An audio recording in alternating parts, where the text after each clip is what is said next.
after midnight.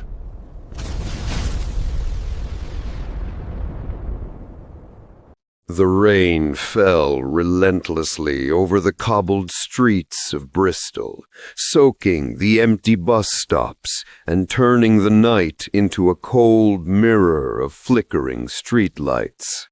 It was late, almost 11:45 p.m., when Sophie Clark, a 21-year-old university student, ran across the street, clutching her umbrella against the howling wind. Her night class had run late, and she had missed the last regular bus. Only one remained, Route 57. It was a rarely seen, almost forgotten night bus that supposedly ran from the city center, through the old cemetery road and out towards the rural edge of town. Locals called it the Ghost Bus, a name whispered more as a joke than a warning. Sophie shivered as she reached the shelter. A single dim bulb buzzed overhead, throwing sickly yellow light over the timetable. There it was, 57, Cemetery Road, last departure, 11:55 p.m. The sound came first, a low mechanical groan, then headlights piercing through the fog. A red double-decker emerged slowly, almost gliding, with the number 57 glowing faintly above its windshield. The paint was faded, streaked with grime, and the windows were so dark she couldn't see inside. The doors opened with a hiss. The driver, a pale, gaunt man with deep-set eyes and a 90s flat cap, gave her a stiff nod. "Evening?" Sophie said nervously. Stepping on. No response. She tapped her bus pass, but the machine didn't beep. It just let out a distorted click. The driver's eyes followed her in the mirror as she climbed the stairs to the top deck. The top floor was completely empty, except for one old woman sitting in the very back. She wore a dark green trench coat, her hair in a tight bun, and stared straight ahead, hands folded on her lap. Sophie sat near the middle. The bus lurched forward. Outside, the city slipped away quickly. Within minutes, the bus was rolling through narrow, tree-lined roads, the kind that seemed forgotten by time. Rain lashed against the windows.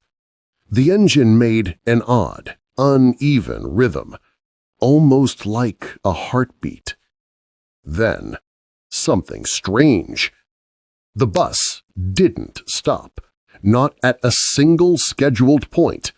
There were people waiting. She saw them through the foggy glass, but the bus just kept going, accelerating into the darkness. She stood and leaned over the railing. "Excuse me," she called to the driver. "You missed a stop." The driver didn't move. His face, reflected in the mirror, was unnaturally still. The old woman's voice came suddenly from the back, soft but firm. "Sit down, child. Don't speak to him." Sophie froze. "What?" "Once the road begins, there's no stopping. Sit. Quietly." Sophie sat slowly. The old woman never turned her head. They entered Cemetery Road. The old iron gates loomed like fangs in the night. The street narrowed between rows of gravestones, trees arching overhead to form a black tunnel. The bus engine fell silent, yet it kept moving. Sophie's breath fogged the cold air. A sudden gust blew through the upper deck, though no windows were open. She heard footsteps, deliberate, heavy, coming up the stairs. But there was no one on the lower deck. The steps grew louder. 1, 2, 3. Sophie's heart pounded. She turned, expecting to see another passenger. Instead, a wet, black hand gripped the railing at the top of the stairs. It was rotting, water dripping onto the floor. Then another hand. A man in a soaked conductor's uniform slowly emerged. His eyes were milky white, skin bloated and blue like a drowned corpse. His hat sat crooked on his slicked hair. He began walking down the aisle, his boots making wet, squelching sounds, though the bus's interior was dry. "Tickets!" he croaked. Sophie shot to her feet, trembling. "Who are you?" "Sit down," the old woman hissed. "Do not speak to him. Do not look into his eyes." The conductor passed her row, sniffing the air like an animal. He stopped right beside her, inches away, dripping onto her shoes. His head jerked suddenly, face snapping towards hers. "You're not supposed to be here," he rasped. Sophie squeezed her eyes shut. She heard him laugh, a sound like gurgling water, and move on. He disappeared into the back of the bus without ever turning around. The bus picked up unnatural speed. The windows blurred. Sophie looked out and realized they weren't on a road anymore. The bus was gliding through dense forest, trees whipping past inches from the glass. There were no lights outside, no sound, just the rumble of wheels over something that wasn't asphalt. Downstairs, the driver began humming, a low, tuneless melody. It was the same rhythm as the bus engine earlier.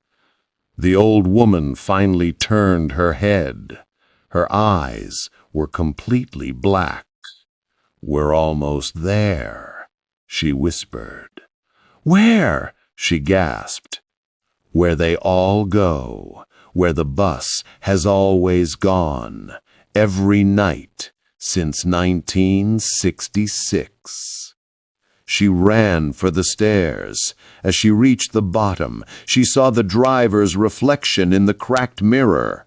He had no mouth, just a smooth, pale stretch of skin. His hands weren't on the wheel, because the wheel was turning itself. The doors were sealed shut. She tried smashing a window with the emergency hammer. It didn't break. Instead, the glass rippled like water. "You shouldn't have boarded, girl," came the conductor's voice from behind her. She turned. He was inches away, grinning with rotting teeth. His hand reached out, and the bus suddenly slammed to a halt. Everything went black. Sophie woke up lying in wet grass. Dawn was breaking. She was in a field miles outside Bristol, alone. No bus, no road. Her clothes were damp and smelled of smoke. In her hand, clenched tightly, was a bus ticket. Route 57, Cemetery Road, dated 1966. When she returned to the city and asked about the night bus, the depot workers went pale. Route 57, they said, was discontinued 30 years ago after a bus crashed into the cemetery and everyone on board drowned in a sudden flood caused by a burst water main. But sometimes, on rainy nights, it still runs.